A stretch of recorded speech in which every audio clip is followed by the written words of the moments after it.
Igual arranco cuando me digan. ¿Cómo andan? Fíjate cuántas personas hay. 26. 26, estamos ¿Arrancamos? medio, sí. 26 que somos mucho más. Bueno, me vine acá en compañía para no estar sola. En estas situaciones siempre es mejor tener buena compañía, así que las chicas me hicieron un lugarcito. Gracias a todos los que se conectaron por el tiempo. Bueno, hoy les traigo como tema la amiloidosis cardíaca. Se está hablando mucho de la pandemia por COVID y para nosotros fue un gran tema, una emergencia en tiempos de pandemia y por eso lo titulé así. Y ahora, bueno, les voy a contar el por qué. Un poquito para saber qué se va a tratar el Ateneo, vamos a ver algunas generalidades, sobre todo el compromiso de órgano, ¿sí?, en esta enfermedad, cómo se realiza el diagnóstico, sobre todo el aporte desde el laboratorio, no solo desde el laboratorio de proteínas, un poquito de pronóstico y evaluación de respuesta, y por último, si tenemos tiempo, algunos datos del registro institucional, sobre todo para mostrarles en qué estamos trabajando y, bueno, compartirles un poco la experiencia hasta el momento. ¿Qué es la amiloidosis? Bueno, para definirla podemos decir que es un grupo heterogéneo de trastornos que se caracterizan por el depósito extracelular de proteínas en una estructura fibrilar que va a provocar en definitiva el daño de los órganos en los cuales se deposita, ¿sí? Y dentro de esta definición podemos agregar que este depósito de la proteína asume una estructura que es una lámina beta plegada insoluble, con esa característica cuando la veamos por microscopía electrónica. Y por último, que ese depósito tiene la capacidad de tener afinidad por un colorante que se utiliza en anatomía patológica, que es el rojo Congo, y a su vez la característica birrefringencia verde manzana bajo luz polarizada. Por lo tanto, de esta definición de amiloidosis, lo que ya podemos palpar es que es una entidad muy heterogénea, y vamos a hacer mucho hincapié en esto, por eso también ciertas dificultades que vamos a asumir. Y por otro lado, que el diagnóstico en definitiva va a tener que pasar por anatomía patológica porque vamos a requerir de evidenciar el depósito de esa proteína en el tejido. Un poquito de la fisiopatología para saber cómo es que se genera esta enfermedad. En realidad vamos a ver que existen más de 36 proteínas con capacidad para depositarse en los tejidos con esta forma de fibrillas insolubles. Las más conocidas son el serum amiloidea, las cadenas livianas. Esperen que estamos admitiendo más participantes. Gracias, María. Yo me quedo acá, cualquier cosa. Está bien, está bien. Bueno, entonces las más prevalentes o más características son el serum amiloidea, las cadenas livianas y la transtirretina. A su vez, la transtirretina vamos a ver que hay formas hereditarias por mutaciones en los genes que la codifican y otras que son por la proteína wild type, que se llama amiloidosis senil, ¿sí? Lo importante es que estas proteínas son sintetizadas por diferentes órganos. En el caso del serum amiloidea y de la transtirretina son producidas particularmente por el hígado, aunque en el caso de la transtirretina no es el único órgano de síntesis, y en el caso de las cadenas livianas por las células plasmáticas de la médula ósea. ¿Qué pasa? Cualquiera de estas proteínas por diferentes mecanismos, no sé si no me toma ahora el cursor, ahí va. Ahí. Sí. Por diferentes mecanismos, estas proteínas, sea cual sea, ¿sí?, van a plegarse de una forma errónea, y este plegamiento erróneo va a llevar a una estructura que es un oligómero o protofibrilla, que en definitiva, junto con otras moléculas, ¿sí?, se va a depositar en los tejidos formando la fibrilla amiloide característica que les acabo de definir cuáles son sus características. Tanto la protofibrilla como la fibrilla amiloide tienen la capacidad de generar daño orgánico, ¿sí? Son citotóxicas y generan daño orgánico a diferentes niveles. Son diferentes órganos pueden ser afectados. Algunos pacientes van a tener miocardiopatía, otros van a tener afección ocular, hepática, renal, digamos pulmonar. Es bastante heterogéneo, como ya les anticipé anteriormente, ¿sí? Lo importante es que la mayoría del tratamiento o de poder abordar esta enfermedad va a ser la terapia de soporte, es decir, que el paciente pueda sortear esta disfunción orgánica, y para eso, bueno, no es el tema del Ateneo, pero digamos, los médicos utilizan diferentes terapias de soporte. Otra forma, uno podría preguntarse por qué no remover toda la fibrilla amiloide depositada en ese tejido, para que el tejido pueda retornar a su función normal. Estos tratamientos hay muchos en estudio, pero no son tan buenos los resultados. Y por último tenemos lo que sería el abordaje específico de cada uno de los tipos de amiloidosis, ¿sí? Acá ya te estoy adelantando que es muy importante saber qué tipo de amiloidosis está presente. No es lo mismo tratar una enfermedad de los plasmocitos de médula ósea con quimioterapia, trasplante de médula, que tratar una enfermedad hereditaria donde podemos silenciar los genes, ¿sí? O directamente recurrir a un trasplante del órgano que está produciendo esa proteína que en definitiva nos va a llevar a la fibrilla amiloide, ¿sí? No vamos a entrar en más detalle. A nivel clasificación, yo les dije que hay muchas proteínas que tienen la capacidad de generar el depósito amiloide, ¿sí? Dentro de esas podemos clasificarlas en Ay, perdón. No pasa nada. Ahí va.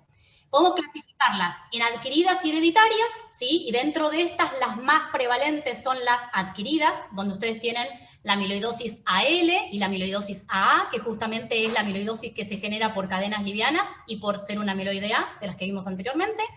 Y por otro lado, las podemos clasificar en sistémicas y localizadas, siendo las más frecuentes las sistémicas, ¿sí? Entonces, particularmente sepan que de las hereditarias, la más frecuente es atranstirretina, pero que existen muchas otras, y sepan que de las adquiridas sistémicas, que son las más prevalentes, la principal, ¿sí? Lo sobre la que nos vamos a enfocar hoy, es la amiloidosis AL por cadenas livianas.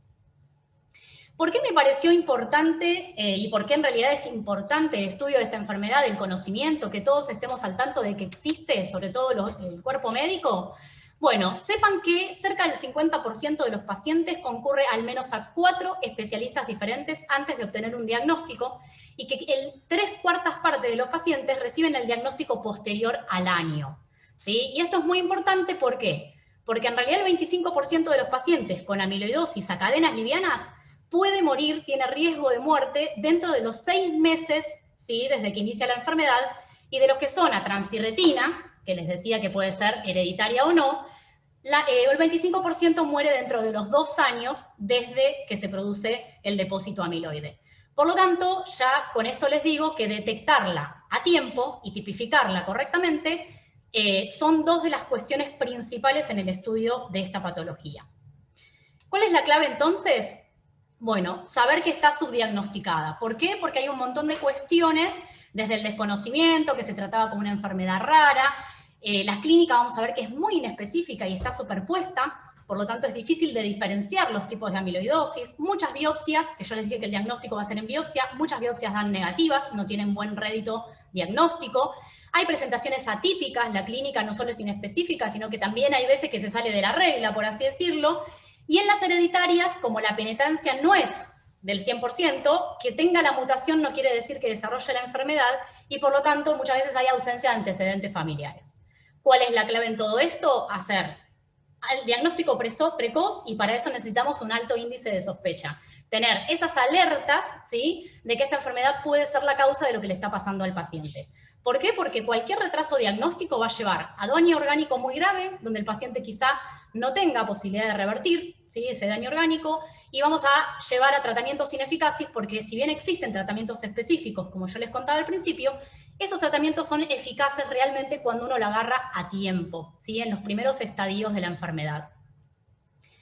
Para todo esto es muy importante el trabajo en equipo. Nosotros decimos que la amiloidosis es un trabajo en equipo porque es un trastorno multisistémico y por lo tanto necesitamos abordarlo multidisciplinariamente. En el grupo de amiloidosis hay especialistas de todas las áreas del hospital, justamente por esto. La tipificación correcta, saber qué tipo de amiloidosis, ¿por qué? Porque nos va a dar cuál va a ser el manejo clínico adecuado del paciente, cuál va a ser su pronóstico, si es necesario hacerle consejo genético o no, hereditaria o no, y qué terapia vamos a aplicar. Muchos pacientes se han, en un principio, tipificado de forma incorrecta por no contar con los medios, y por lo tanto se le dieron terapias que llevaron a mayor daño del que en realidad tenía originalmente, ¿sí? O sea que eso es lo que no queremos. Bueno, un poco para relajar, les presento, aparte del grupo, ¿sí? De amiloidosis, del estudio de la amiloidosis en el hospital, tenemos nefrólogos, neurólogos, cardiólogos, la directora del grupo es Elsa Nucifora, del equipo de hematología. Ya hicimos 3 simposios internacionales y el año que viene hacemos el 4º. Hay gente de dermato, de odonto, bueno, anatomía patológica, del servicio clínica médica, del servicio que se les ocurra, tenemos un representante tratando de que los pacientes lleguen a un diagnóstico y a un tratamiento a tiempo. ¿Cómo fue un poquito nuestra historia? Bueno, les contaba que en un principio la pionera en realidad fue un poco Patricia con la inclusión de la determinación de cadenas livianas libres en el año 2009, que eso permitió justamente dosar las cadenas livianas libres. Y vamos a ver después por qué es tan importante, no solo a nivel diagnóstico, sino también pronóstico y tratamiento, ¿sí? Esos pacientes, muchos de ellos van a necesitar esta determinación para poder diagnosticarse y evolucionar su enfermedad. Luego incorporamos en el año 2012 la secuenciación de la transtirretina, que les dije que era la proteína, la amiloidosis hereditaria más frecuente, la inmunohistoquímica para proteína AA, y luego fue muy importante la inclusión del grupo de cardiología con las imágenes, ¿sí? Porque yo les dije que la amiloidosis cardíaca va a ser una complicación muy importante, una emergencia. ¿Por qué? Porque el corazón es el órgano pronóstico en estos pacientes. Si el paciente tiene afección cardíaca, sabemos que es, digamos, definitorio que no llegue a una falla cardíaca terminal, ¿sí? Entonces, para eso cardio, incluyó ecodoppler con strain, la resonancia con T-mapping y el centellograma pirofosfato. Y bueno, esto nos permitió ir creciendo en el tiempo y pronto esperamos poder poner un circulito más que va a ser el diagnóstico definitivo por espectrometría de masas. ¿Cuándo sospecharla entonces? Bueno, el paciente se puede presentar con síntomas tan sensibles pero inespecíficos como fatiga, hipotensión ortostática, disnea de esfuerzo, edema, pérdida de peso sin asociación o causa cierta, ¿sí? Palpitaciones. En algunos casos podemos tener algunos síntomas más específicos, aunque ya en el último simposio algunos de estos se dieron cuenta de que no eran tan específicos, pero bueno, pocos pacientes cursan con estos signos específicos, cuando son bien patognomónicos. Tenemos el síndrome del túnel carpiano, que es algo súper prevalente y está muy relacionado con el desarrollo de amiloidosis a través del tiempo. Estenosis espinolumbar, rotura del tendón del bíceps, lo que se llama Popeye, ¿sí? Déficit de factor 10 en el caso de la L, la púrpura periorbitraria y la macroglosia, cuando la lengua es muy grande y no les entra en la cavidad oral, ¿sí? Pero después fíjense que el paciente puede recurrir a diferentes servicios del hospital. Un hematólogo puede tener un paciente que tiene una gamopatía monoclonal, o sea, una banda monoclonal, que es una discrasia de células plasmáticas, pero al paciente a su vez se le suma pérdida de peso, mucha pérdida de peso en poco tiempo, edema, disneas, no tiene anemia, ¿sí? Lo cual es raro, sobre todo porque la patología más frecuente es el mieloma. Un neurólogo va a tener pacientes que tienen neuropatía periférica, que va progresando en el tiempo, pero a su vez va a tener síntomas autonómicos y el síndrome del túnel carpiano. Eso tiene que alertar al neurólogo. En cardio, la insuficiencia cardíaca, pero lo característico es que tiene fracción de eyección conservada y muchas veces se asocia a insuficiencia renal, NT-proBNP muy elevado, que no concuerda mucho con su estatus de insuficiencia cardíaca. Una insuficiencia renal que progresa con una proteinuria no selectiva, no diabético, sin causa, ¿sí?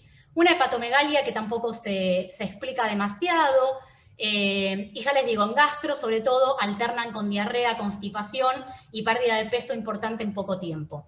Todas esas serían como las alertas que nos tienen que llevar a pensar que la amiloidosis tiene que estar dentro del diagnóstico diferencial de un paciente con esta sintomatología. Pero fíjense que ninguna es específica. Como les decía, tenemos muchos tipos de amiloidosis, algunos hereditarios y otros no, algunos sistémicos y otros localizados. Sin embargo, el compromiso orgánico no es característico de un tipo de amiloidosis. Entonces el paciente muchas veces va a tener miocardiopatía, sumado a insuficiencia renal, sumado a alteraciones gastrointestinales, y sin embargo son muchas las amiloidosis, es decir, muchas las proteínas depositadas que pueden causar esa sintomatología. O sea que el médico con la sintomatología no va a hacer nunca diagnóstico, ni siquiera por imágenes, ¿sí? Va a requerir sí o sí del estudio de la biopsia. Y bueno, les traje un caso clínico para que vayamos viendo cómo hacemos diagnóstico y evolución de los pacientes, ¿sí? Esta fue una verdadera emergencia, ¿por qué? Porque el 20 de mayo, plena pandemia, llega al hospital, al consultorio de amiloidosis, una paciente femenina de 60 años, que, digamos, lo más importante, este era su corazón, ¿sí? Una vez explantado, les traje la foto, es un corazón que está muy hipertrófico, y que tenía mucho depósito de amiloide, ¿sí? La paciente joven, no presentaba muchos antecedentes, más que una talasemia, gastritis, ¿sí? Es ex-tabaquista, y se presenta a la consulta, bueno, todavía no, ahora les cuento cómo se presenta a la consulta. ¿Qué pasa? El médico recibe a una paciente con sospecha clínica, ¿sí? Ahora les voy a contar específicamente qué presentaba la paciente, pero van a ser síntomas inespecíficos, como les decía. Lo primero que tiene que hacer es demostrar que hay depósito amiloide en biopsia, ¿sí? Tenemos que tener un rojo congo positivo porque por definición dijimos que la amiloidosis es un depósito con la afinidad por rojo congo, ¿sí? Sin embargo, sepan que las biopsias no tienen todas la misma sensibilidad y que la sensibilidad diagnóstica, el rédito diagnóstico, va a depender mucho del tipo de amiloidosis y del órgano. Entonces, la realidad es que una biopsia negativa no me descarta amiloidosis en un paciente que tiene mucha sospecha clínica y tengo que rebiopsiar algún otro órgano. No necesariamente tiene que ser el órgano blanco, sino que pueden ser diferentes mucosas, abdominal, rectal. Nosotros estamos usando con las odontólogas encía, ¿sí? Para hacer el diagnóstico. Y una vez que yo digo, bueno, el paciente tiene amiloidosis demostrada en biopsia, lo que tengo que hacer es tipificar, porque dijimos que era importante saber el tipo de proteína depositada, y evaluar el compromiso orgánico. ¿Por qué? Porque va a ser el que le va a determinar la evolución, el pronóstico y el tratamiento al paciente.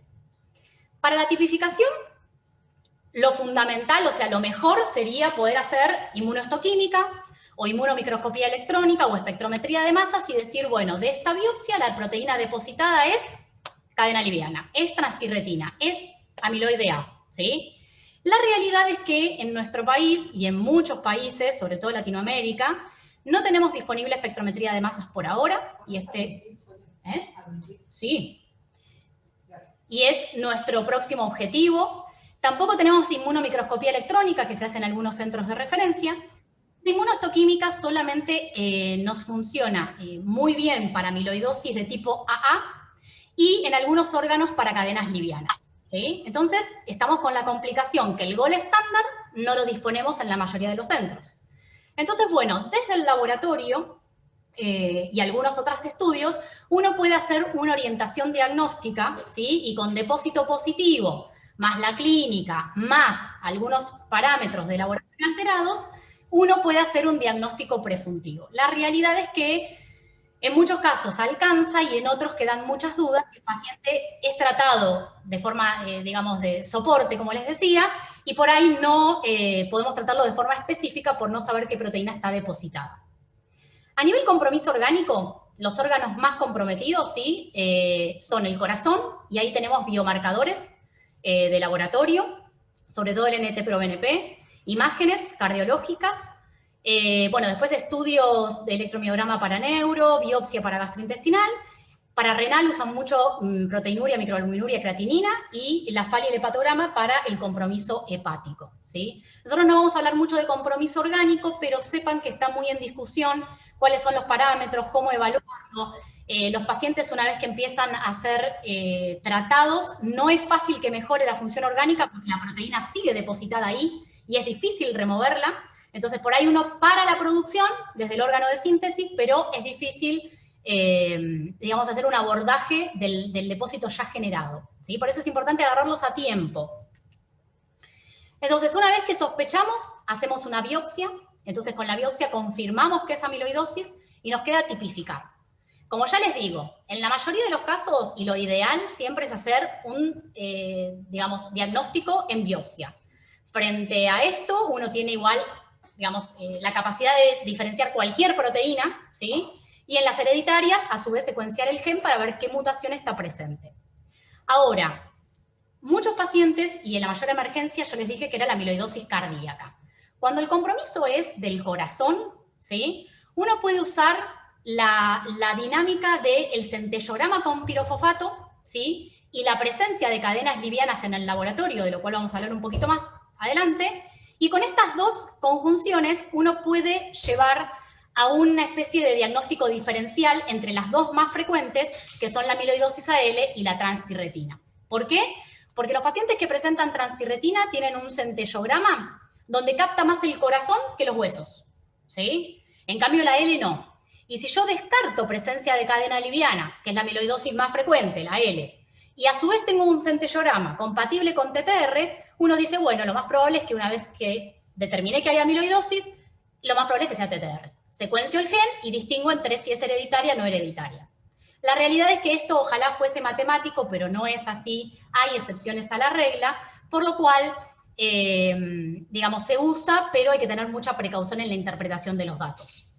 Ahora bien, si el centellograma es negativo, es decir, el hueso capta más que el corazón, o hay presencia de cadenas livianas, y yo no puedo demostrar que esas cadenas livianas son las que están causando la amiloidosis, requiero sí o sí de un diagnóstico en biopsia. O sea que la mayoría de las veces terminamos en la necesidad de hacer diagnóstico en tejido, ¿sí? ¿Por qué es tan importante la miocardiopatía amiloide? Bueno, hay muchos estudios de imágenes que son compatibles, pero esos estudios no son específicos, ¿sí? Solamente me hablan de compromiso orgánico, el corazón está comprometido, hay depósito amiloide, y este dibujito que yo les había traído en el esquema anterior, ¿por qué es importante tener presente la distinción entre TTR y AL? Bueno, porque se sabe que casi el 40% de los pacientes que cursan con una amiloidosis a transtirretina pueden tener una cadena liviana circulante porque son pacientes añosos. Y nosotros sabemos que las discrasias de células plasmáticas o que las gamopatías de significado incierto, ¿sí? Que es la presencia de una banda monoclonal en el proteinograma, lo pueden tener gran porcentaje de pacientes a determinadas edades, ¿sí? Edades avanzadas. Por lo tanto, uno tiene que pensar en la posible superposición, que a nivel laboratorio uno detecte una cadena liviana y que esa cadena liviana no es la que está depositada como depósito amiloide, ¿sí? Entonces es muy importante que los médicos estén alertas y sepan, porque ya les digo, el tratamiento es diferente, el pronóstico, les dije que las AL con miocardiopatía amiloide se mueren a los 6 meses, algunos, entonces es muy importante hacer un diagnóstico diferencial. Como dice Marta Grogan, que es una experta en amiloidosis y a mí me encanta, ella publica de vez en cuando esto en Twitter, que dice, digamos, no analizar el escaneo del pirofosfato, el centellograma, sin tener evaluación normal de laboratorio para cadenas livianas. Un proteíno sin banda, una inmunofijación negativa, cadenas livianas libres negativas. Una vez que yo demuestro eso, puedo tomar el pirofosfato como elemento tipificador para decir que tengo una transtirretina, ¿sí? Una miocardiopatía amiloide por transtirretina. Pero si no, no. Bueno, volvamos a nuestro caso clínico, ¿sí? El paciente de 60 años que se presentó a la consulta en el medio de la pandemia, la paciente presentaba edemas de miembros inferiores, pérdida de peso, importante, ¿sí? Y disnea que fue progresando con el tiempo hasta hoy por hoy que la paciente no podía subir un piso de su casa, ¿sí? Esa es la sospecha clínica y la paciente en realidad ya había consultado a otros centros, o sea que ya venía con un diagnóstico presuntivo de miocardiopatía amiloide. Se hicieron diferentes biopsias porque la paciente también tenía compromiso renal, ¿sí? Tanto en la encía, que yo les decía, como es una amiloidosis sistémica, uno puede demostrar el depósito amiloide en otros tejidos. Bueno, en la encía le dio rojo Congo positivo, y en la biopsia renal también, ¿sí? Tenía un daño tubular intersticial moderado. Y fíjense que yo les dije que las cadenas livianas se sintetizan, ¿sí? En médula ósea, y sin embargo médula ósea, la biopsia dio rojo Congo negativo. Y este dato quédenselo para luego hacer una aclaración. Entonces, bueno, ya teníamos el diagnóstico de amiloidosis, lo que nos faltaba era tipificar qué tipo de amiloidosis. Y ya les dije que acá tenemos algunas limitaciones. Fíjense que lo que se pudo hacer es la inmunohistoquímica en la biopsia renal, que el amiloide AA le dio negativo, ¿sí?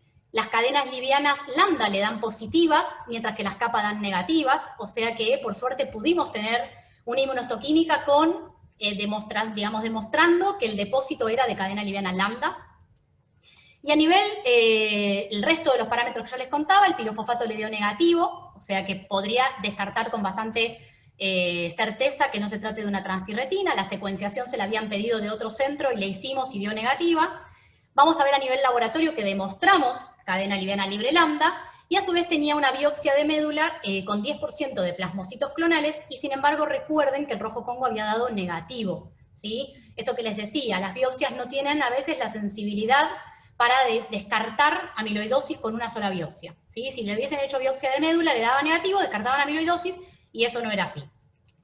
A nivel compromiso orgánico, la paciente tenía compromiso digestivo, más que nada por clínica, porque no le llegaron a hacer biopsia, tenía compromiso renal, con bastante proteinuria de 1,32 y creatinina de 2,03. Imágenes cardiológicas súper compatibles, voltajes bajos, hipertrofia, incremento de los espesores, bueno. Y a nivel laboratorio lo más importante como biomarcador es la troponina y el NT-proBNP. ¿Sí? Fíjense el valor del proBNP, 27.540. Recuerden que es un parámetro que también se afecta por la insuficiencia renal, al igual que las cadenas livianas, o sea que, pero bueno, 27.000 es un valor extremadamente alto, ¿sí?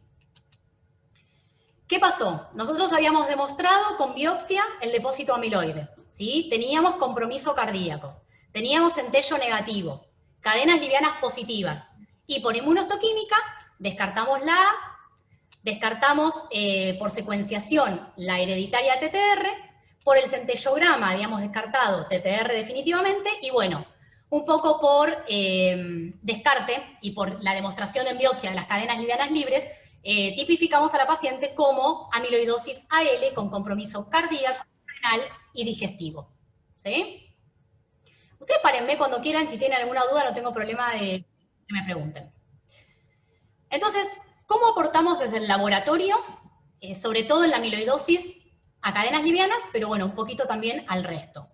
A nivel diagnóstico, ¿sí? Aportamos mucho en la amiloidosis AL, a través del proteinorama, inmunofijación, determinación de cadenas livianas libres, y la inmunofijación en orina para demostrar proteinuria de Benson-Jones. A nivel hereditario,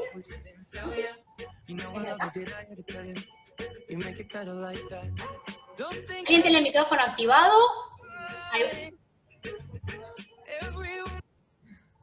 Ahí va. Bien, sigamos. A nivel hereditarias, uno puede aportar desde la secuenciación del gen que codifica las proteínas. Como ya les conté, nosotros por ahora secuenciamos transtirretina, que es la más frecuente, o sea que si el paciente tuviese fibrinógeno, apolipoproteína u otras, hoy por hoy no disponemos de la secuenciación. Y a nivel pronóstico y monitoreo de respuesta, ¿sí? Uno tiene la cadena liviana libre, que es en definitiva la que se deposita en la amiloidosis AL, o sea que es un buen marcador. Tenemos NT-proBNP y troponina para evaluación cardíaca, proteinuria y creatinina para evaluación renal, y el serum amiloidea para la amiloidosis A, ¿sí? O sea, a veces medimos el precursor y a veces evaluamos compromiso orgánico. Eso es lo que el médico puede obtener desde el laboratorio en las amiloidosis. Bueno, a nivel genético, nosotros hoy no vamos a ver demasiado, pero sepan que son muchísimas las mutaciones de cada gen que produce una proteína que causa amiloidosis, por lo tanto, lo que se hace es la secuenciación completa de los genes, ¿sí? A veces, en algunas poblaciones endémicas, donde es muy característica una mutación, suelen hacer PCRs puntuales, pero la realidad es que en Argentina nuestra experiencia nos marca de que somos un país donde tenemos somos descendientes de tantos lugares, digamos, de tantas ascendencias, que tenemos muchas mutaciones diferentes. Así que, digamos, para que sepan, lo ideal es hacer secuenciación completa. Bueno, vayamos al laboratorio en la amiloidosis AL, que es la que nuestra paciente presentaba, ¿sí? Nosotros podemos hacer electroforesis de proteínas, yo les contaba, proteinorama, inmunofijación en suero y orina, y cadenas livianas libres en suero. ¿Todo esto para qué? Para demostrar que hay presencia de cadenas livianas monoclonales, que en definitiva suponemos que son las que están depositadas en la fibrilla amiloide. Sepan que, si omitimos cualquiera de estas a nivel diagnóstico, estamos disminuyendo mucho la sensibilidad diagnóstica. Lo ideal es que en una patología como la amiloidosis AL, que es una patología donde tenemos un pequeño clon que está produciendo pequeña cantidad de cadenas livianas libres, pero que esas cadenas livianas libres son muy citotóxicas. Entonces, realmente la patología es muy maligna, pero con poca cantidad. Entonces requerimos usar toda la tecnología disponible, la mayor sensibilidad diagnóstica, para poder detectarlas, ¿sí? Y que algunos pacientes incluso nos quedan afuera y no podemos detectarlo por más que incluyamos todas las técnicas disponibles. Para que sepan, la cadena liviana libre, uno dosa la cadena liviana libre kappa, lambda, y calcula la relación. Esa relación de kappa lambda me define clonalidad. ¿Por qué? Porque existe un rango de referencia, y si yo tengo más kappa o más lambda, es porque una de esas es monoclonal, ¿sí? Ahora, la cadena involucrada, ¿sí?, que en el caso de nuestra paciente es la lambda, me va a denotar la carga tumoral y la respuesta a la terapia, porque es la que está produciendo específicamente el clon, ¿sí?, maligno. Y la diferencia, que no es más que la resta de la involucrada no involucrada, en este caso, lambda involucrada menos kappa no involucrada, también me da a hablar de pronóstico, respuesta y carga tumoral. ¿Por qué les digo esto? Porque son los parámetros que mencionan las guías y vamos a ver que en los factores pronósticos y de respuesta se usa más el diferencial de cadena liviana que el resto de los parámetros, ¿sí? Estos los traje más que nada para mostrarles que cuando uno busca cadenas livianas libres en el laboratorio, ¿sí?, el proteinograma tiene mucha menos sensibilidad que la inmunofijación, ¿sí? Luego está la búsqueda de proteinuria de Benson-Jones, y por último, lo más sensible que tenemos hoy es cadena liviana libre dosada, ¿sí?, por nefrometría o turbidimetría. Pero sepan que las amiloidosis, así como son enfermedades muy complejas y difíciles, muchas veces la orina da positiva, ¿sí?, y el test de cadenas livianas negativo. Esto tiene que ver con la especificidad de los anticuerpos. Esa cadena liviana que está produciendo ese clon es única, o sea que hay veces que anticuerpos de algún reactivo no las visualizan, por lo cual es muy importante utilizar todas las tecnologías disponibles, como les mencionaba anteriormente, ¿sí? Y sepan que próximamente, en algún futuro, espero no muy lejano, lo que se viene al laboratorio de proteínas un poco es la espectrometría de masa para detectar únicamente y poder determinar cuánto hay de cadena liviana monoclonal o de inmunoglobulina monoclonal, ¿sí? Que esto obviamente va a tener más sensibilidad aún que el dosaje de cadenas livianas libres, que es lo que hoy tenemos como la vedette. Volvamos a nuestro caso, ¿sí? La paciente entonces presentaba amiloidosis de tipo AL con compromiso cardíaco, renal y digestivo, ¿sí? Desde el laboratorio, ¿cómo pudimos colaborar con el diagnóstico y el seguimiento? Bueno, en realidad el proteinograma, fíjense que si uno lo mira, no les traje la imagen, pero uno puede decir, es normal, no tiene banda monoclonal. Bueno, normal no es porque tiene hipogama, ¿sí? La presencia de hipogama ya es un dato patológico en un proteinograma, ¿sí? Y eso es importante. Con el uroproteinograma pudimos decirle que el paciente presentaba una proteinuria glomerular medianamente selectiva, ¿sí? Y la inmunofijación nos permitió tipificar ese componente monoclonal, que era un pequeño componente cadena liviana libre lambda, que por inmunohistoquímica ya sabíamos que estaba depositada.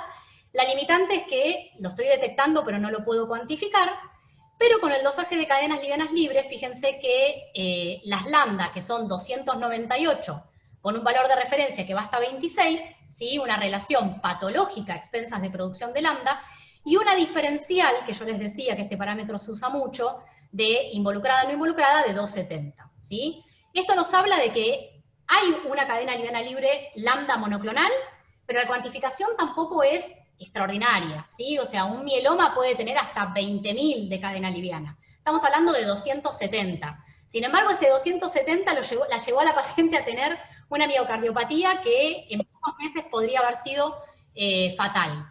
Eso, perdón, Sí. es independiente entonces de la sintomatología que tenga el paciente.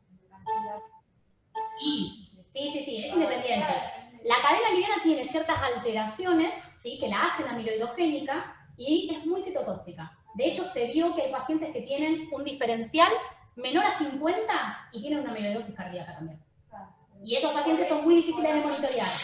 O sea, no tiene nada que ver. Ese 270 a la paciente la llevó a tener una patología Cada grave. paciente debe hacer la cantidad tampoco. Sí. O sea, no es que vos decís, Lo que es característico es que las amiloidosis, dentro de lo que son las discrasias de células plasmáticas, son patologías con baja carga tumoral, ¿sí? Son de las que tenemos poquito clon, produzco poco, pero muy tóxico. Diferente del mieloma, donde tengo una gran masa que me ocupa la médula ósea, tengo mucha producción de inmunoglobulina, bandas enormes, ¿sí? Y la patología está dada más que nada por la ocupación del clon de células plasmáticas. Acá la patología es por la citotoxicidad de la cadena liviana producida, ¿sí?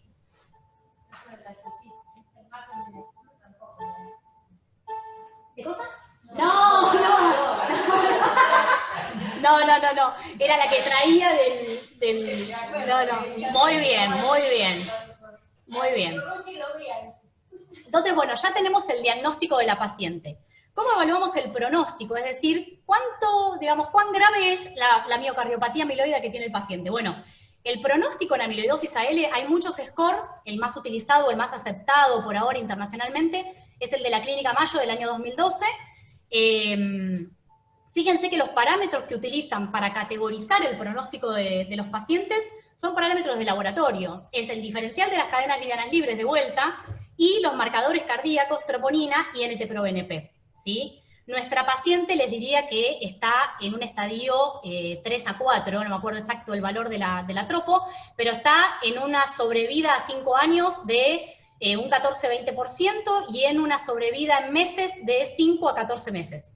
O sea, es de las, digamos, situaciones más graves y por eso es una verdadera emergencia porque al médico le queman las manos, o sea, el paciente tiene que rápidamente iniciar tratamiento y la realidad es que tiene mal pronóstico, ¿sí? Por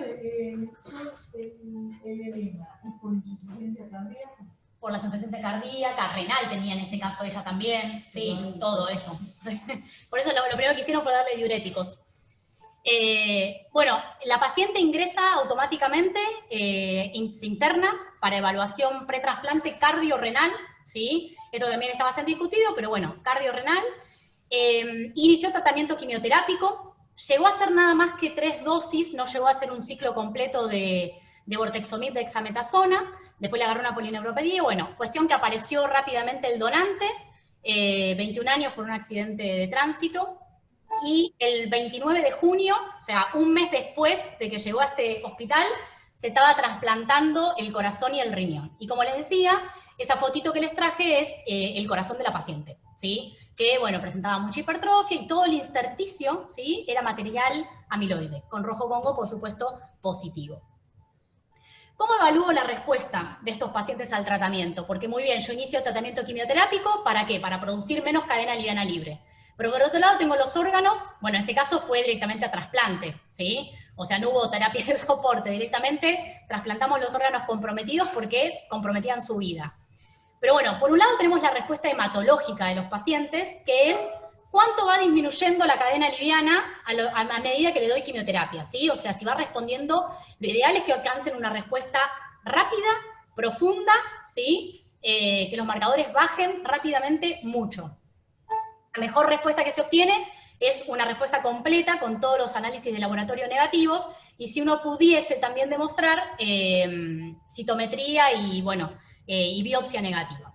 A nivel compromiso cardíaco y renal, en este último simposio estuvo bastante, se hizo el internacional el mes pasado, estuvo bastante controvertido porque es difícil de evaluar la respuesta de órganos, ¿sí? Pero bueno, hoy por hoy, un paciente que empieza tratamiento y que no se trasplantó, lo ideal es ver cómo disminuye el NT-proBNP y disminuye la proteinuria, pero sepan que es muy difícil remover los depósitos de amiloide ya formados en esos órganos que están comprometidos.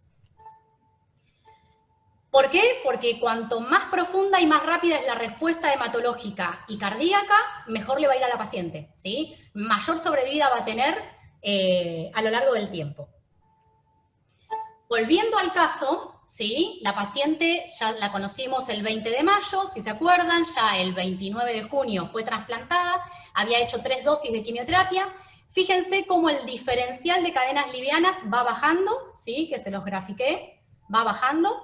Acá ya es cuando cumplió la quimioterapia y se hizo el trasplante, y este es el último control que tuvo, ahora el 23 de septiembre, fíjense que el diferencial empieza un poquito a aumentar, ¿sí? Y ahora está siendo evaluada para reiniciar quimioterapia, y idealmente la paciente va a tener que ir a un trasplante de médula, ¿sí? Porque ahora nosotros tenemos la médula que sigue produciendo cadena liviana libre monoclonal, o sea que se van a seguir generando depósitos amiloides, ¿sí? Y algo que tiene mucho compromiso es digestivo. La paciente siguió bajando de peso, mucho ya, digamos, de su peso habitual, ya bajó 10 kilos. Por lo tanto, la paciente no es que se curó, la paciente sigue siendo una paciente delicada, compleja, en un tiempo de pandemia, y lo que sí no podemos es dejar de asistirla. Algunos mensajes finales sobre esto es que la presencia de cadena liviana no asegura diagnóstico de amiloidosis AL, ¿sí? ¿Por qué? Porque puede estar presente por cualquier otra gamopatía. O sea que un dato aislado de cadena liviana libre alterado no hace diagnóstico. Un centellograma positivo tampoco asegura que el diagnóstico sea TTR, ¿sí? Eso se los había contado. La amiloidosis AL es el cuadro más frecuente y también más letal, sobre todo si tiene compromiso cardíaco. Requerimos tipificación para evaluación correcta a nivel clínico, pronóstico y tratamiento. Y los dos biomarcadores más importantes que hoy se toman para evaluar la miocardiopatía amiloide es la cadena liviana libre y el NT-proBNP. Cuantos más bajos, mejor le va a ir.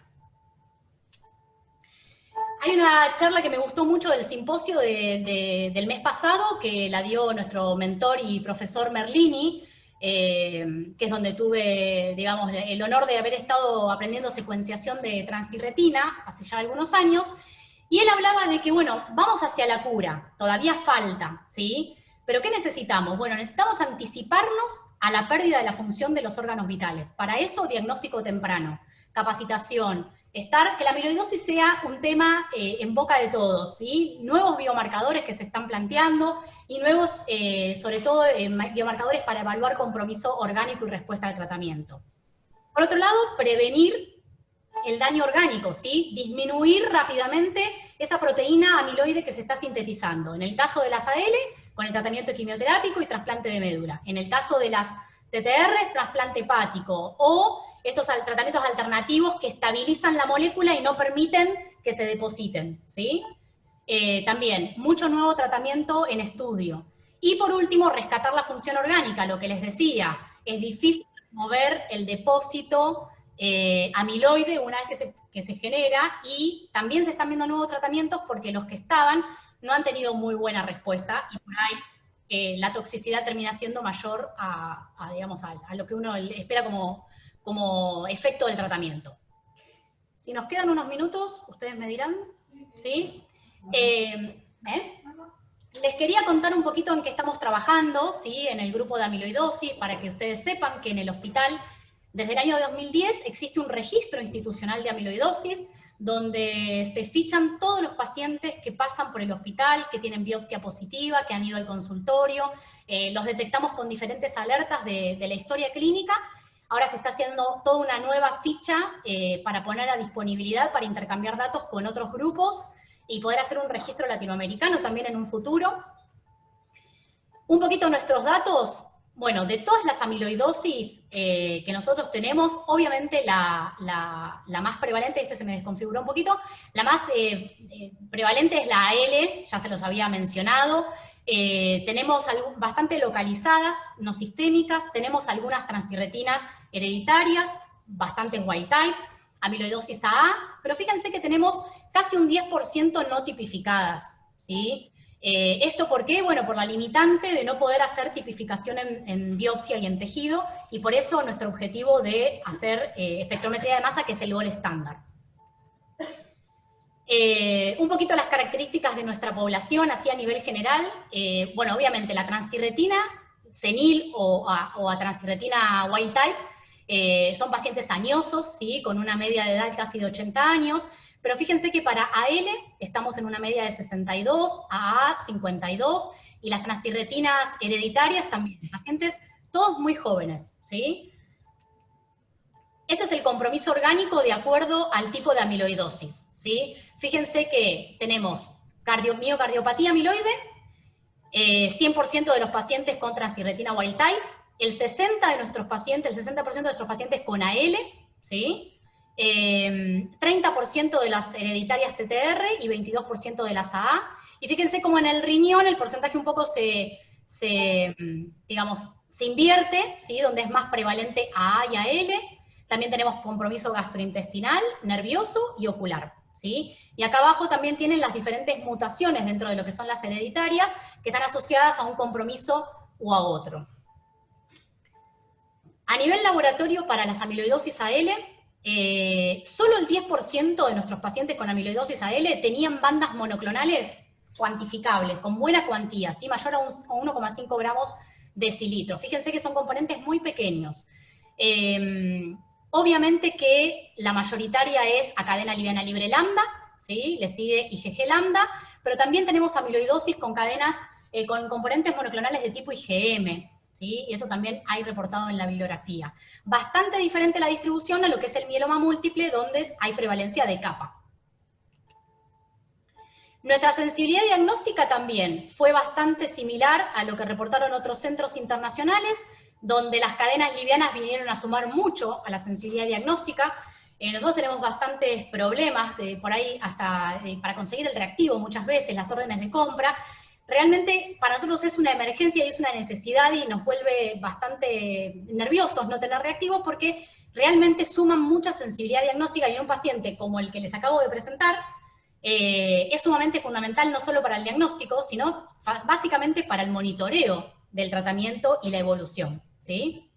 De hecho, les cuento que ayer se trasplantó otra amiloidosis AL, también miocardiopatía, y ahora justo salió del trasplante ayer anoche. Y a nivel de las hereditarias, mostrarle nada más resultados preliminares de nuestras secuenciaciones de transtirretina. Fíjense que el 76% de los pacientes fueron negativos, pero tenemos un 25% de positivos, es decir, de todas las muestras que enviaron con sospecha de amiloidosis a transtirretina, un 25% eran hereditarias. Dentro de esas, la mutación más frecuente es la más frecuente a nivel internacional, la valina 50-metionina, pero quería mostrarles la gran distribución, ¿sí? Y esto obviamente que se va a ir ampliando a lo largo del tiempo, de la presencia de otras mutaciones. Entonces es muy importante conocer cuál es la casuística de nuestro país, para, bueno, justamente no pedir nada más que la detección de VAL50-MET, porque si no, un 25% de los pacientes pueden perderse su diagnóstico, y es muy importante por también el consejo genético, ¿no? Son enfermedades hereditarias.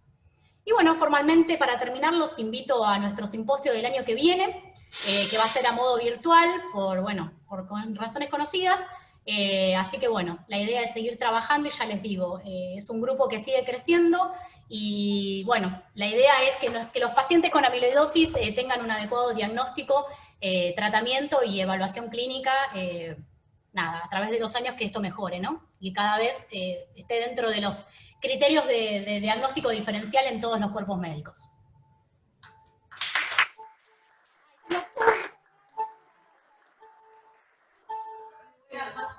Excelente, Sole. Gracias. Sí, repetí las preguntas de las chicas, perdón. Bien.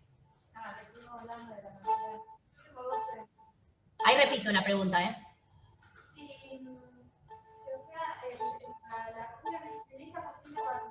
Se le hace bastante cardíaco, pero la paciente puede seguir, va a seguir produciendo, la trasplantás, pero lo puede enfermar otra vez. Zoe me pregunta sobre que, bueno, la paciente en realidad por ahora recibió terapia de soporte, que fue el trasplante cardiorrenal, pero que obviamente su médula sigue produciendo cadena liviana y que se va a seguir depositando en esos tejidos y en otros.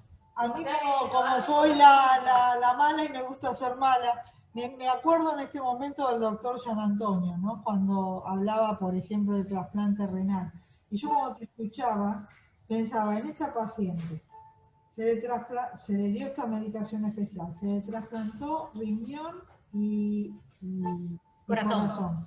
Pero ya la médula está produciendo nuevamente, quiere decir que de acá a 6 meses seguramente es que por eso se queda de vuelta sin riñón y sin corazón. Sí, la idea es que no llegue a eso. Y aparte, los que estuvimos muchos años en trasplante, sabemos que trasplantarte un órgano tampoco es la panacea. Por eso les digo. Tiene que estar inmunosuprimida. Sí, no, por eso es una real emergencia, difícil de tratar en pandemia. Primero que tenemos a nuestra directora de grupo en la casa, haciendo telemedicina, tenemos parte del grupo, bueno, digamos, los que quedan acá tuvieron que hacerse cargo de situaciones tan complicadas como estas, de decidir, igual la decisión fue multidisciplinaria, ya les digo, o sea, acá no hay un único profesional detrás de un paciente con amiloidosis, eso es una realidad que lo vivimos a diario, y sí, o sea, el paciente va a seguir produciendo, pero si al paciente no le sacábamos, o sea, no le trasplantábamos el corazón, se moría.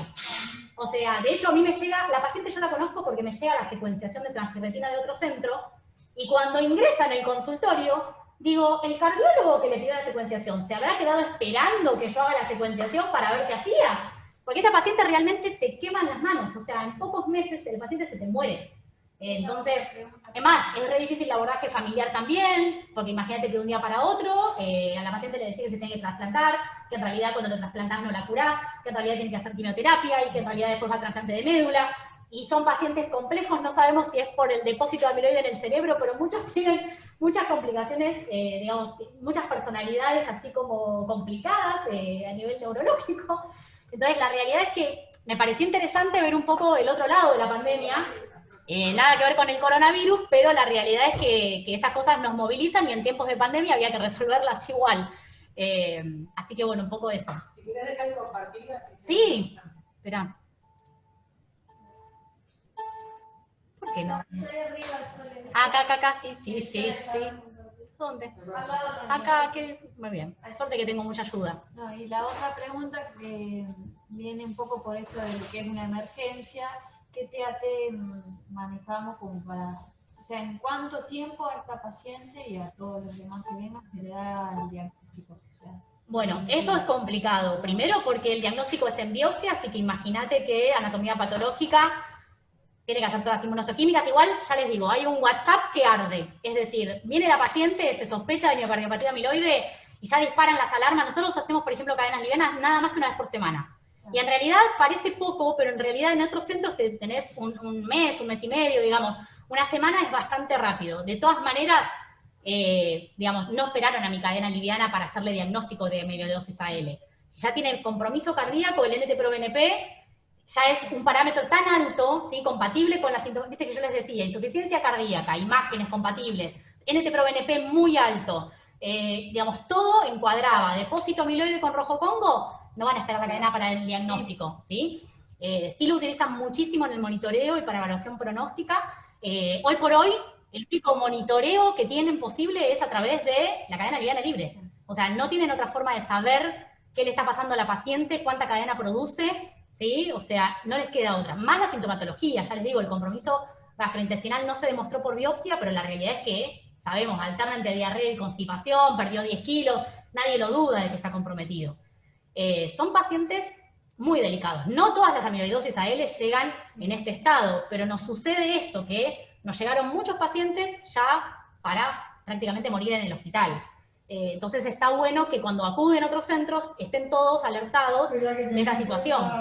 Soledad, que en los otros centros hay muchísimos hospitales. Ya se escuchan. Hay muchísimos hospitales acá de Capital Federal que no te hacen ni NT-proBNP ni BNP. Nosotros incluso tenemos muchos problemas porque OSDE, por ejemplo, no autoriza el NT-proBNP salvo que el paciente esté internado. Sí. Y la realidad es que eso es una realidad. No todos lados hacen cadenas livianas libres. No, eso No se, no. digamos, es difícil, pero ya con que el médico esté alertado de la posibilidad y lo pueda referenciar a un centro en donde se haga asistencia de estos pacientes, se hace un montón. O sea, la realidad es esa, y que no lleguen con este compromiso cardíaco de tener que estar buscando un órgano en tiempo récord. Pero igual yo creo que esta paciente, por la velocidad que tiene de su enfermedad, el compromiso cardíaco lo hace rápidamente. Lo van monitoreando. Pero vos fíjate en pocos meses cómo empezó a aumentar. Sí, lo que pasa es que ahora va a iniciar de vuelta el tratamiento quimioterápico, se están viendo tratamientos cada vez más eficaces, se están tratando de seleccionar a los pacientes para diferentes quimioterapias. El trasplante de médula es inminente y bueno, también se está tratando de ajustar cuál es el criterio para decir, bueno, este paciente está respondiendo muy bien, digamos. No está, o sea, en el último simposio se plantearon bastantes dudas sobre esto, ¿no? ¿Cuál es el punto final de tratamiento? Un montón de cosas. Pero sí, o sea, hoy por hoy tiene esa complicación. Interesante, muy interesante. Acércate acá, por favor. Para que me tenga el teléfono. Para el seguimiento del paciente, vos dijiste que como que la única posibilidad que tenía era medir la cadena liviana libre y por la complicación para conseguir el reactivo y todo eso. Con o sea, las inmunoglobulinas policlonales, ¿no podés, o sea, asociar Nada, algo? nada. Algo así como en el mieloma? Vos pensás que, digamos, la medición de inmunoglobulinas, vos estás midiendo no solo una bolsa de gato, sino que estás midiendo algo que está en mucha concentración. Y yo te estoy hablando de una cadena liviana, que está libre, no unida a cadena pesada, que está en baja concentración y que es clonal, y que vos querés distinguir esa clonal de todo el resto. No, claro, o sea, mi pregunta se refiere Sí. porque hay veces que en el mieloma, por ejemplo, si aumenta la banda policlonal. Incómodo, pero. No, igual en el mieloma lo que aumenta es la banda monoclonal. Claro, pero si aumenta el policlonal, por lo menos yo tenía entendido que se consideraba como que era un mejor pronóstico del paciente, porque, o sea, como que... Revierte de su inmunoparesia. Claro, eso era por eso que Claro, le preguntaba. claro. No, pero en este caso vos no vas a esperar revertir la hipogama del proteinorama para decir que al paciente le está yendo bien. es algo que no va a tener sensibilidad alguna frente al dosaje de cadena liviana, ¿sí? O sea, acá va a jugar en los marcadores de compromiso orgánico, o sea, ahora tiene 3 riñones, por lo cual es difícil de medir, de lo que estoy midiendo en la orina, cuál corresponde al órgano, digamos, patológico y cuál al nuevo, es imposible. A nivel cardiológico, evaluar que no se vuelva a comprometer, como decía Aida, el órgano, a través de los biomarcadores e imágenes, y a través de laboratorio solamente la cadena que se produce y que es patológica, ¿sí? Y ya les digo, cuando responde mucho y tenemos valores muy bajitos, digamos, en el simposio lo que hablaban es esto, ¿no? Bueno, ¿cómo no me quedo tranquilo de que ese poquito que estoy detectando igual no es clonal y en algún momento va a revertir? Bueno, por eso también, o sea, esto de la espectrometría de masa se viene en ambos sentidos. Por un lado, la espectrometría que me permite tipificar, ¿sí? O sea, determinar qué proteína se deposita. Y por otro lado, a nivel laboratorio de proteínas, la espectrometría que me permite detectar pequeños clones de inmunoglobulinas y cadenas livianas para decir que no tengo nada, por así decirlo, ¿no? Que hoy recurren mucho a la citometría y a la médula, que también no tiene una sensibilidad que vos me digas, estoy seguro, ¿sí? O sea, nada es infalible. Y son pacientes que ya les digo, tienen poca producción, pero de algo que es muy patológico. Sole, ni siquiera las cadenas livianas, hay veces nos ayudan cuando la paciente tiene más insuficiencia renal. Acordate que el problema es que filtran y si tenemos insuficiencia renal no sabemos por qué están aumentadas, si están porque tiene insuficiencia renal o no. Así que muchas veces las cadenas livianas tampoco nos dan un buen dato, es terrible. Claro. Y los médicos vienen y nos dicen, las cadenas están aumentadas por la insuficiencia renal, es como el ProBNP, ¿están aumentadas por la insuficiencia renal o porque el clon está produciendo más? No sabemos, hay veces no sabemos. Tiene su talón de Aquiles cada técnica. Y la insuficiencia renal, que en estos pacientes casi siempre está, es un problema más, ¿no? Exactamente. Sí, en este es muy claro porque en este ProBNP es altísimo, la cadena liviana, la diferencial era muy clara, pero como dice Patri, tuvimos muchos pacientes que por ahí no tenían tanta miocardiopatía, pero tenían mucha insuficiencia renal, y el paciente, medio como que lo evalúan a nivel clínico, más que nada, porque las cadenas livianas las dos están elevadas y es difícil saber si alguna es monoclonal. Digamos, es tan heterogénea la enfermedad que es muy heterogéneo el abordaje y el seguimiento, y cada paciente es, digamos, cada tipo de amiloidosis y cada paciente es un mundo. Con respecto al componente hereditario, Sí. ¿qué penetrancia tiene? ¿No se sabe? O sea, en las hereditarias tenemos varios problemas, ¿no? Y uno de los tantos es que la penetrancia está dependiendo de qué mutación y de qué población. Entonces, en poblaciones que están muy estudiadas, tenés poblaciones endémicas como son Japón, Suecia, Portugal, ¿sí? Donde determinada mutación se sabe que tiene muy alta penetrancia, y entonces prácticamente, si sos de la familia, cuando desarrollás síntomas tenés la amiloidosis, ¿sí? En el resto de las zonas no endémicas, hasta tanto se demuestre lo contrario, la desventaja es que tenemos muchas mutaciones y una población que no sabemos qué penetrancia tiene. Lo que se vio es que la penetrancia no es del 100%. Entonces es difícil hacer consejo genético, es difícil muchas veces, hay anticipación genética en algunas, entonces el hijo lo desarrolla antes que la madre, entonces es más difícil sospechar que es hereditaria, ¿sí? O el padre, lo que sea, pero justamente la idea es que se sigan estudiando mutaciones y poblaciones para poder hacer un perfil, porque yo no me quiero explayar, pero un poco contestando, no todas las fibras amiloides tienen la misma estructura, ¿sí? Por más que todas tienen las mismas características diagnósticas. Entonces yo las detecto todas igual, pero a nivel de transtirretina, por ejemplo, algunas están formadas por el monómero y otras por una mezcla de monómero y de la molécula tetramérica, ¿sí? Entero. ¿Qué pasa? No se comportan iguales. Y se está viendo de que, depende qué mutación, depende qué órgano, depende en qué población, se genera una determinada fibrilla. Entonces están tratando de relacionar, a ver si uno puede sacar, ¿sí? Biomarcadores o entender cuál es el proceso fisiopatológico para poder demostrar, bueno, si tiene esto, va a tener penetrancia alta o baja. Pero la realidad es que por ahora son todos estudios estadísticos y epidemiológicos, de correlacionar presencia de mutación, penetrancia, ¿sí? Pero es bastante, sí, o sea, no hay algo así que yo te diga, y más que hay otras hereditarias menos estudiadas. Yo te hablo de transtirretina, que es la más prevalente. Imagínate que a polipoproteína buscan muy pocos. O sea, los grandes centros de referencia que hacen todo pueden tener datos, pero todo el resto las no tipificadas no sabemos qué son, por ejemplo. Bueno, No sé si por el chat te han hecho una a ver. Me presentan acá felicitaciones, pero no llegué a ver todo. Gracias. No, que no se escuchaban las preguntas. Ya lo reparamos. No, preguntas no hay. Bueno, muy bien. Bueno, gracias. Gracias por escucharme, por conectarse. Nos vemos. ¿Ustedes tienen que dar? No, nada. ¿Listo? ¿Nos vamos? ¿Nos estamos yendo? Sí. Finalizamos. Finalizamos. Chao.